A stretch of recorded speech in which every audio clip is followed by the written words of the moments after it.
सावनेरचे तहसीलदार दीपक कारंडे यांना रेती तस्करांनी ट्रकने चिरडण्याचा प्रयत्न केला। नांदा गोमुख काटोल मार्गावरील ही घटना आहे।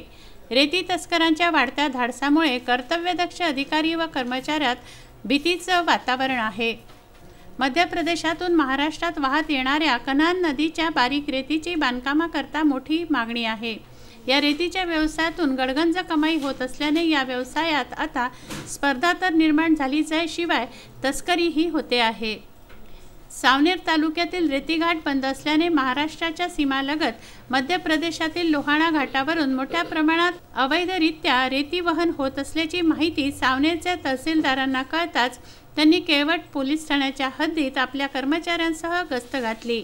ही गस्त घालत असताना MH40 BL 0254 क्रमांकाचा ट्रक भरधाव वेगाने येत असल्याचं निदर्शनास येताच त्यांनी अडवलं। त्याच्याजवळ रेती परिवहन परवाना नव्हता, शिवाय ओव्हरलोड रेती भरलेली होती। ही कागदोपत्री कारवाई सुरू असताना आणखीही 4-5 ट्रक अवैध वाहतूक करत असल्याची माहिती प्राप्त होताच त्यांना अडवण्याचा प्रयत्न केला असता ट्रक चालकाने चक्क शासकीय वाहनावर भरधाव वाहन चढवत कट मारून पळ काढला।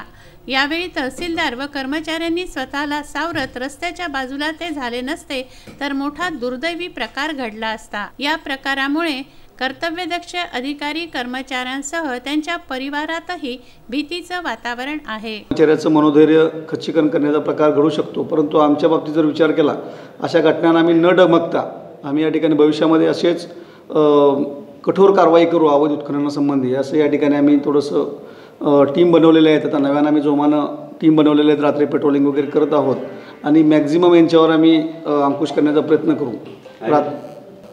तो पूर्वीचा जो नवीन रेती धोरण जे आलेलं आहे 3 सप्टेंबर 2019 त्यामध्ये उत्खननाची फक्त अट आहे, रात्री उत्खनन करू शकत नाही, परंतु वाहतूक रात्री करू शकतात। त्यामुळे आपण त्यांना वाहतूक रोखू शकत नाही। फक्त एवढंच आपल्याला पाहणं गरजेचं आहे की ओव्हरलोडिंगच्या काय गाड्या आहेत ते एक रोखणं आपलं काम आहे। दुसरं अनधिकृत गौणकरी म्हणजे ज्याच्याकडे कुठल्याही प्रकारचा वाहतूक परवानाच नाही अशावर आपण या ठिकाणी कारवाई करतो।